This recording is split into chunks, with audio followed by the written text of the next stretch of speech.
ओह,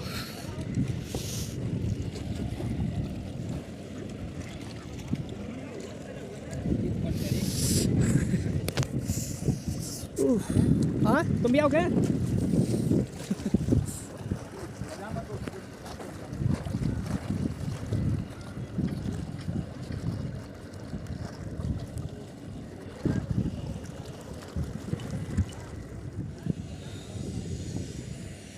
बलुआ घाट।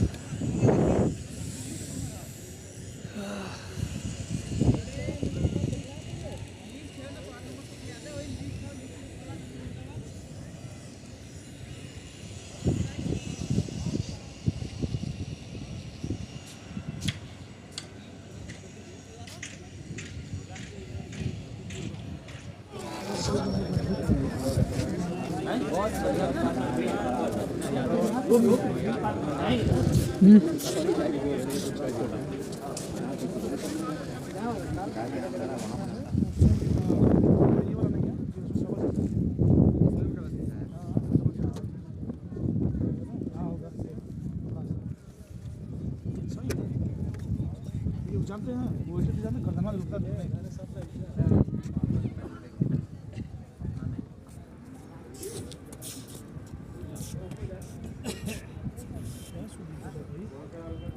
ये कीड़े पड़ेंगे बिल्कुल डब्बे में या आती है पानी कैसे रिकवर करके लाना है वो मैं जाएंगे नीचे और एक व्यक्ति को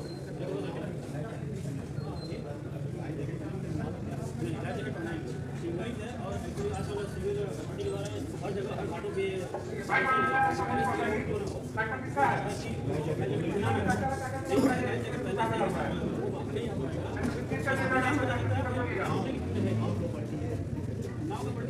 इस पानी निकालने का टेक्निक आपको बताएं कैसे पानी निकालते हैं। उसके बाद से अगर पेशेंट अनकॉन्शियस हो गया है या समय हो गया डूबे अनकॉन्शियस हो गया है उसका हमें पल्स नहीं मिल रहा है तो फर्दर कैसे सीपीआर दे के उसको रिकवर करना है वो भी आपको इस डेमोस्ट्रेशन में हमारे साथ खड़ी है कि किसी भी ड्राउनिंग के केस में, ड्राउनिंग का केस से मतलब नाव डूब रहा हो अथवा व्यक्ति डूब रहा हो, ऐसी स्थिति में आपको कैसे, जब तक कि कोई प्रशिक्षित आदमी आपके पास ना आ जाए तब तक आपको किस तकनीक से उसको बचा के निकालने की कोशिश करना है और उसके साथ ही प्रशिक्षित टीम को कैसे खबर करेंगे।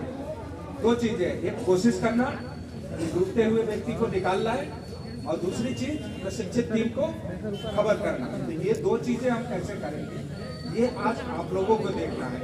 हम लोग ये करके दिखाएंगे लेकिन सीखना किसको है? आम पब्लिक को, है ना।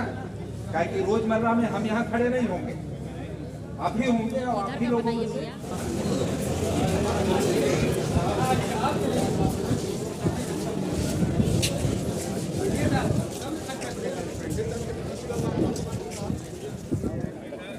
जब जाएंगे ना तब पहुंच जाएंगे सारे साथ जाएगा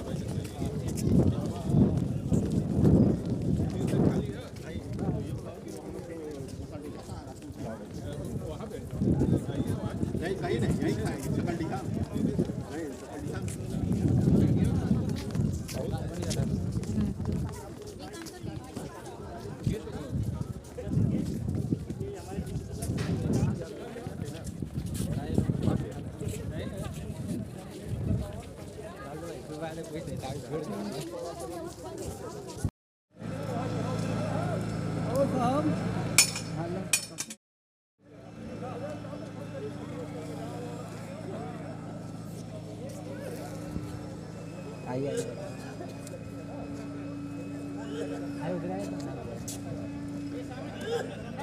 कमांडर बलुआ घाट सिविल डिफेंस। हम लोग आ चुके हैं बलुआ घाट। ये है एनडीआरएफ की टीम जो कि हमें प्रशिक्षण देने आई है और हम यहाँ पे आए हैं बलुआ घाट पे। आज कुछ सीख के जाना है यहाँ से, तो चलिए मिलते हैं ब्रेक के बाद, है कि नहीं।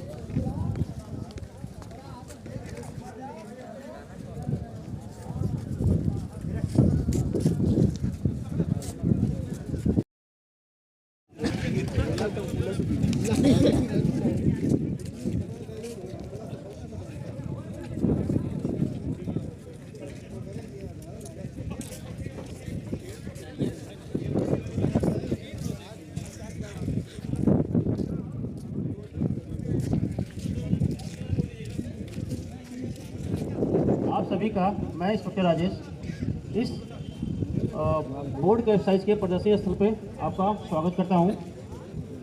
इस प्रदर्शनी का एकमात्र उद्देश्य सभी सिस्टर एजेंसियों को एक प्लेटफॉर्म पर लाके हम कैसे आपदा के समय में एक्चुअल सिचुएशन में हम कैसे रिएक्ट करते हैं, कैसे काम करते हैं, बचाव का कैसे कार्य करते हैं, उससे संबंधित सारे पहलू यहाँ पे दिखाए जाएंगे आपको। अभी जो सिचुएशन है उससे पहले एक छोटा सा ब्रीफ एनडीआरएफ के बारे में आपको कहना चाहूँगा। एनडीआरएफ एक भारत की विश्व की एकमात्र ऐसी संस्थाएं हैं जो कि आपदा के समय में बढ़ चढ़ के काम करती है और लोगों को जीवन रक्षा करती है। अभी हमारे एनडीआरएफ की पूरे इंडिया में कुल 16 बटालियन है जो कि ऑल ओवर इंडिया में बचाव और राहत का काम करती है। आपको जानकर ये भी बड़ी खुशी होगी कि ये इंडिया ही नहीं अपितु कई जगहों पे जैसे तुर्की में हमारी टीम गई थी, तो बस अपने देश तक सीमित ना होके हम लोग वर्ल्ड लेवल पे भी बचाव और राहत का काम करते हैं। इसी क्रम में कोई भी आपदा जब आता है तो सबसे पहले वहाँ का जो बचावकर्ता, सबसे पहला बचावकर्ता कहा जाता है कि जो वहाँ उपस्थित लोग हैं, जो भी विलेजर्स हैं, जो भी वॉलंटियर्स हैं, वो पहले बचावकर्ता होते हैं, क्योंकि सबसे पहले आपदा के समय वही लोग वहाँ मौजूद होते हैं।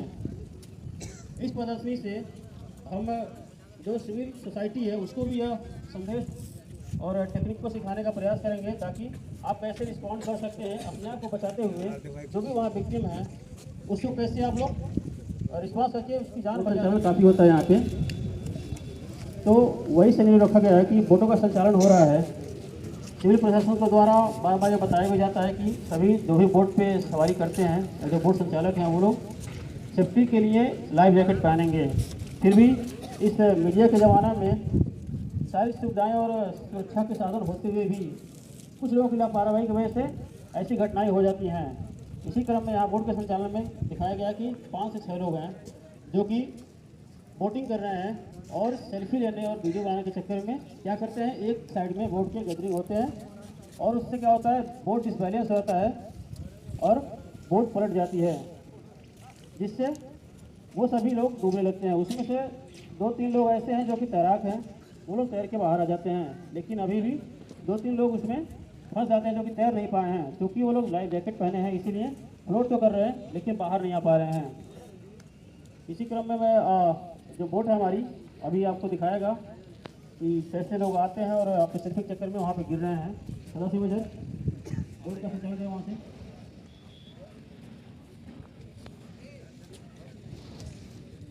ठीक है, आप अपने दाहिने देखेंगे कुछ सिविलियंस हैं, ये सिंबॉलिक है तो इसे एनडीआरएफ की बोट न मानी जाए।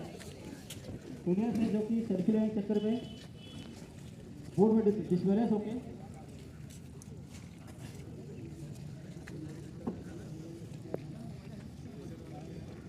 गिर जाते हैं।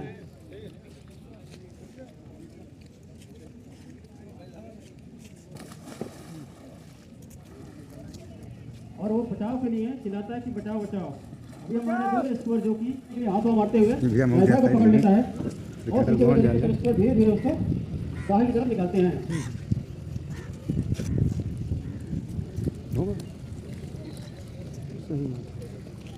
इसको बोलते हैं ड्राई मेथड। सिविल डिफेंस को बताया गया था उसी के तरीके से वो करेंगे। इसमें ध्यान देने वाली बात ये रहती है, कभी विक्टिम का फेस जो होता है पानी की तरफ ना करे, नहीं तो डूबते हुए व्यक्ति का क्या हाइड्रोफोबिया जो होता है, मेडिकल यूनिट के लोग काफ़ी अच्छे से जानते हैं इसके बारे में, कि इससे क्या होता है कि उसके मन में एक विजन चलता रहता है कि मैं अभी भी डूब रहा हूँ। अगर पानी की तरफ उसका फेस रहेगा तो वो और घबराएगा और अनकॉन्शियस में भी जा सकता है। तो उसको मोरल सपोर्ट देने के लिए उसको हमेशा पानी के अपोजिट में उसका फेस कर देना चाहिए ताकि विक्टिम को मोरल सपोर्ट मिले। दूसरा चेस्ट थ्रस्ट करके भी निकाल सकते हैं, उसको मत जैसे दूसरा है, हम चेस्ट थ्रस्ट करके भी पानी को निकाल सकते हैं।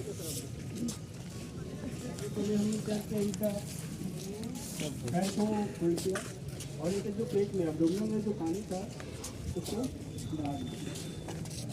क्योंकि उस व्यक्ति को सबसे पहले क्या करते हैं, उसके एयरवे को चेक करते हैं, क्या करेंगे, उसके मुंह को खोलेंगे और देखेंगे कहीं घास या जो भी कचरा तो फंसा नहीं है उसको निकालेंगे। निकालने के बाद इनके पैर को फोल्ड करेंगे और एब्डोमिनल थ्रस्ट करेंगे। उसके बाद सर ने बताया कि इसका जो फेस हो पानी से विपरीत दिशा में, ताकि दोबारा वो देखने से तो फिर अनकॉन्शियस हो जाए। तो ये एब्डोमिनल थ्रस्ट किए। एब्डोमिनल थ्रस्ट के बाद हम क्या करेंगे, चेस्ट थ्रस्ट करेंगे। जैसे ये हम सीपीआर देते हैं उसी तरीके से क्या है, चेस्ट को थ्रस्ट देंगे। अगर अपने से पेशेंट कवर हो गया तो ठीक है, नहीं तो आगे फॉलो करेंगे ट्रीटमेंट के लिए आगे।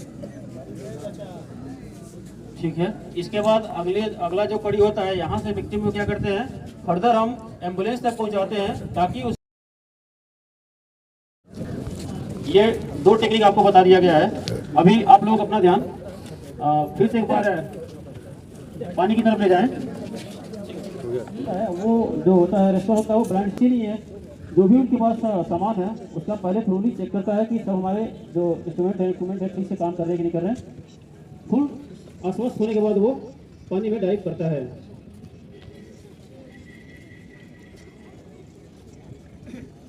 अभी क्या है, एक विक्टिम डाई रेस्क्यू के द्वारा और एक विक्टिम वेट रेस्क्यू के द्वारा निकाल लिया गया है, सकुशल निकाल लिया गया है। उसे फर्दर ट्रीटमेंट के लिए फर्स्ट एड देके आगे भेज दिया गया है एनडीआरएफ और बाकी वॉलंटियर्स के द्वारा। अभी तीसरा जो एक और सिविलियन है वो मिसिंग हो गया है, ड्राउन होके डूब गया है और मिसिंग हो गया है। तो उसके लिए एनडीआरएफ के जो गोताखोर हैं वो जाके उसको खोजेंगे और बाहर कर निकालेंगे।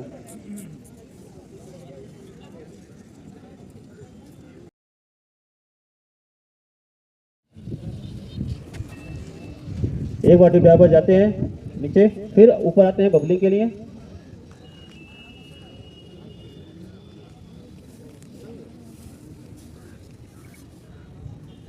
जो साथी होता है ड्राइवर वो इशारा करता है कि सब ठीक है।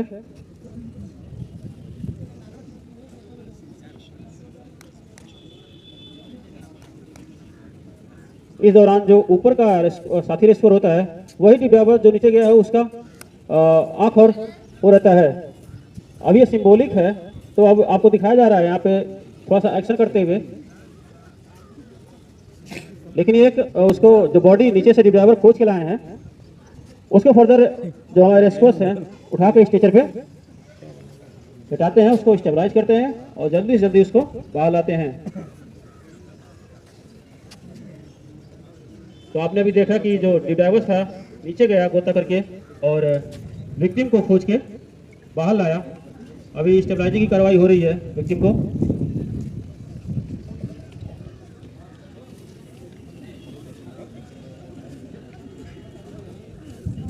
क्योंकि ये प्रदर्शनी है तो इसमें क्या है कि कभी कभी जब गंगा जी में ड्राउनिंग का केस होता है तो हमें काफ़ी समय तक इसमें मशक्कत करनी पड़ती है और कड़ी मेहनत करके ड्राइवर विक्टिम को बाहर निकालता है।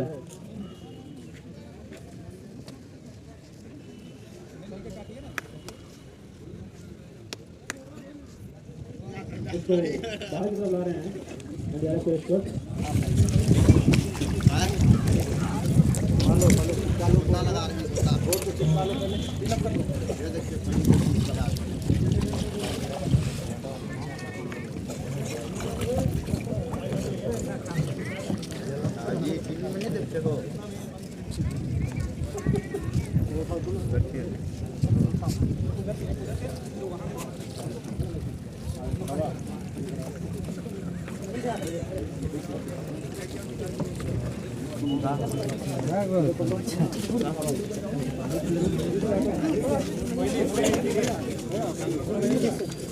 और इसको लाएंगे बाहर, फिर इसका जो भी पानी पी रखा है उसको निकालने की कार्रवाई होगी।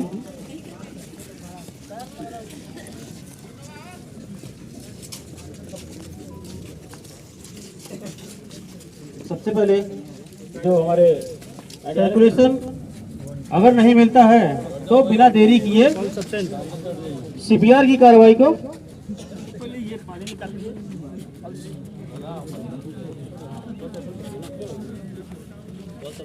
Pulse absent. ठीक है, अभी एनएल स्टाफ द्वारा बताया गया कि पल्स अभी विक्टिम की मिल नहीं रही है, तो बिना देरी किए तुरंत सीपीआर की कार्रवाई की जाती है। ये एक गोल्डन पीरियड होता है सीपीआर की कार्रवाई में। 30 इसको कंप्रेशन और 2 ब्रीथिंग देते हैं, ताकि जो भी हार्ट में विक्टिम के ब्लड ऑक्सीजन वाला ब्लड है वो शरीर के पूरे पार्ट में पहुंचे और विक्टिम रिट्राइव हो सके। ये कार्रवाई 1 मिनट में लगभग 3 और 2 मिनट में 5 सर्कल किया जाता है।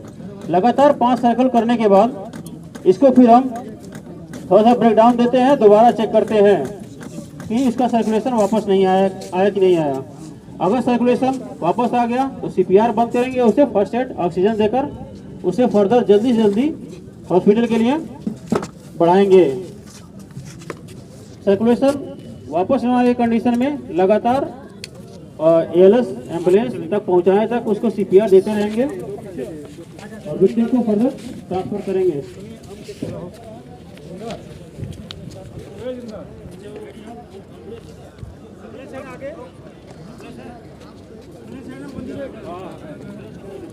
आ जाओ आ जाओ।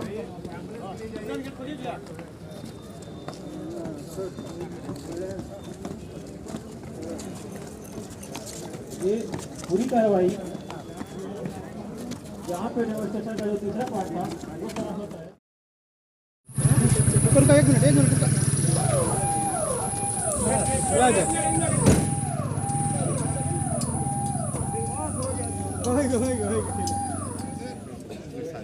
बांध के इसको बढ़िया से रस्सी से दोनों कंधों के नीचे फंसा के इस पे आराम से आप फ्लोट कर सकते हैं।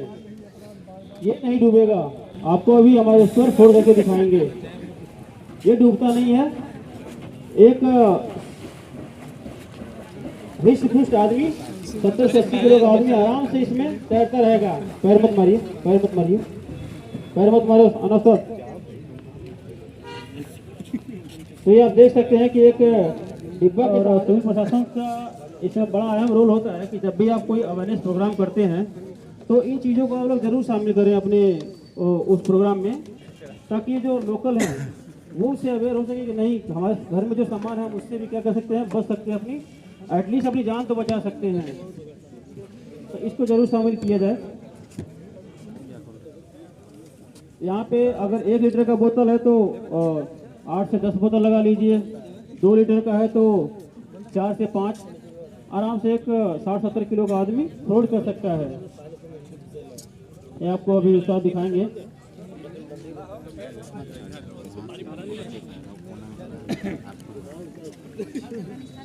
हमारे साथ कोई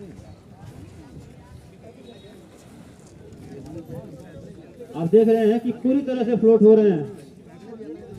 5 बोतल है और इसके सहारे पूरी तरह से फ्लोट हो रहे हैं। आर यू चोकिंग मतलब पीठ पे मम्मी बचपन में कोई चीज़ फंसता है तो मम्मी क्या करती है, पीठ पे थपथपाती है। क्यों थपथपाती है? कि ताकि जो फंसा हुआ चीज़ वो बाहर निकल जाए। तो हम अपनी भाषा में बोलेंगे हे आर यू चोकिंग, भैया आप खांसिए, आप खांसिए, try to cough, try to cough. तो क्या करेंगे, खांसेंगे, खांसने के बाद इनके जो गला है ये लेफ्ट करेंगे। अगर हो सकता है खांसने के लिए हम बोले हैं तो भैया खांसिए, खांसे तो अंदर से बाहर आ गया हो तो अपनी छोटी वाली फिंगर की मदद से निकालते हैं। नहीं निकला तो क्या किए, इनके हाथ को छुड़ाना है किसी तरह, क्योंकि ये तो फंसी हुई चीज़ को हमें निकालना है। तो क्या करना, छुड़ाने के लिए आसानी से छोड़ेंगे नहीं, ये ज़बरदस्ती पकड़ रखे हैं तो इनको हाथ को क्या करेंगे, झटके से पीछे लाएंगे। तो उसके बाद दूसरा तरीका क्या करेंगे, अपने इस मुट्ठी को बंद करेंगे और चारों उंगली फिंगर से ग्रिप करेंगे। एक अपने पेट में खाली वाला जगह है सबसे, उसको बोलते हैं जाइफाइड प्रोसेस, वहाँ पे रखेंगे बीच में और इसको हाथ से नीचे से ऊपर की तरफ सर्कल करेंगे। ये अभी जो सही आदमी को नहीं देंगे क्योंकि उल्टी हो जाए, जो वोमिटिंग है ये हो जाए। तो ये क्या करेंगे, नीचे से ऊपर की तरफ थ्रस्ट करेंगे। थ्रस्ट देते देते ध्यान दें कि अगर इससे भी नहीं निकला तो क्या होगा कि इनका एयरवे बाधित है, इससे ये अनकॉन्शियस हो सकता है। तो ये भी किए, ये किए, करने के बाद क्या किए, ये अनकॉन्शियस होते रहे। ये अनकॉन्शियस हो गए, होने के बाद क्या हो गया, ये इनके गले को लेफ्ट या राइट कर देंगे। ठीक। इनकी जो गले में फंसी हुई थी वही चीज़ को सेम क्या करेंगे हम, चेस्ट को थ्रस्ट देंगे। जैसे CPR देते हैं उस तरीके से क्या करेंगे हम, इनके चेस्ट को थ्रस्ट देंगे। थ्रस्ट देने से मतलब क्या है कि जो लेफ्ट में किए हैं, जो इनको दबाएंगे उससे बाहर निकल जाएंगे। और फिर इसी तरह से गर्दन को दबाने के बाद चेक करेंगे।